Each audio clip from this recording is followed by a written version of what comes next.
Good afternoon.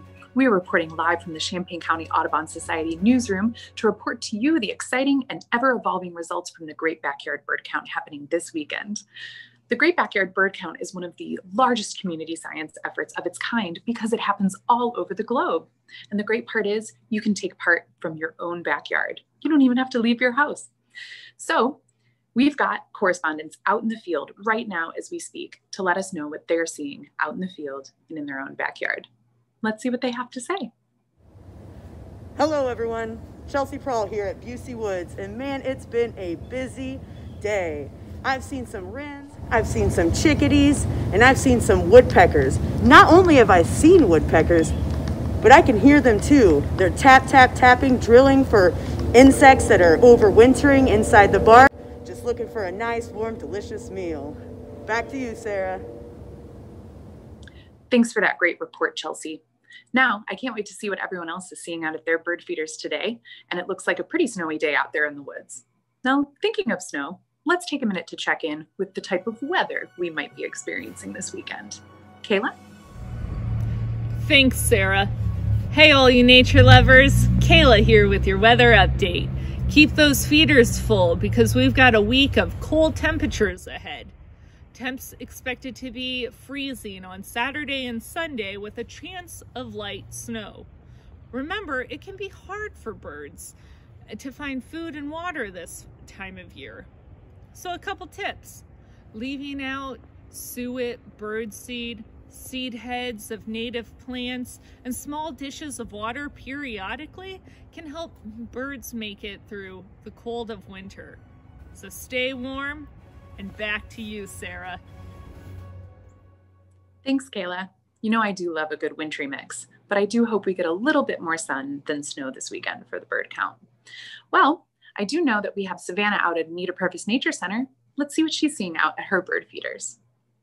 Hi, Sarah, and thank you. This is Savannah Donovan reporting live from the Anita Purvis Nature Center's Wildlife Habitat Gardens.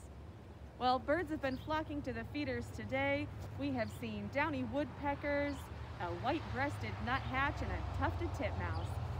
You might notice behind me a cardinal. Cardinals are bright red and easy to see. We've also had a special appearance from a very vocal blue jay. Now, blue jays are also easy to spot in the winter with their bright blue kaleidoscopic feathers. They're just gorgeous. By providing lots of different kinds of food and different kinds of bird feeders, we're able to attract a greater diversity of birds here. So as you can see, we've got different shapes of feeders, different styles, and different food here.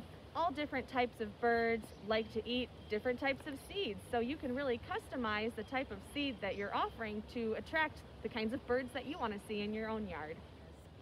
And with that, back to you, Sarah. Thanks, Savannah, for a great update and a good reminder to keep our bird feeders full this weekend. Speaking of bird feeders, let's hear from our sponsors, Prairie Melody Birdseed. Be back in a minute. Prairie Melody Premium Black Oil Sunflower Birdseed, locally grown, supporting farms in transition to organic production. More information at prairiemelodybirdseed.com. Prairie Melody, it's all about the birds and the bees.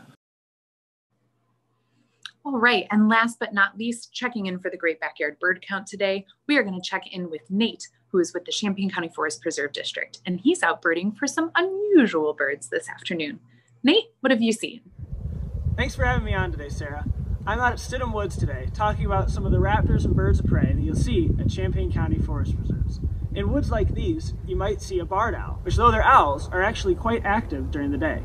If you head on over to Buffalo Trace, or some of our prairies, and look along the edges where there's woods and trees, you'll see red-tailed hawks perching, ready to swoop down to catch prey.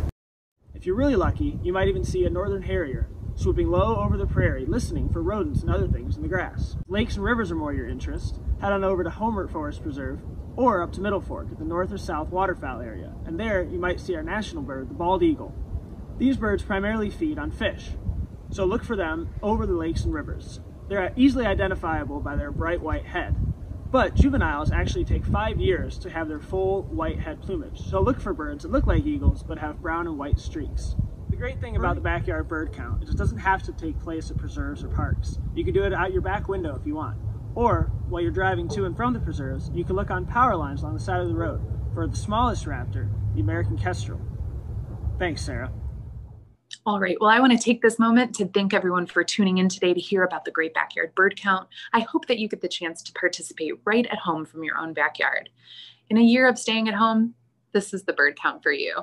I hope you enjoy, and remember, the Great Backyard Bird Count goes from February 12th through February 15th, and all you have to do is upload your bird sightings to eBird or go to birdcount.org for more information. Thanks, and have a safe and fun time. Happy birding!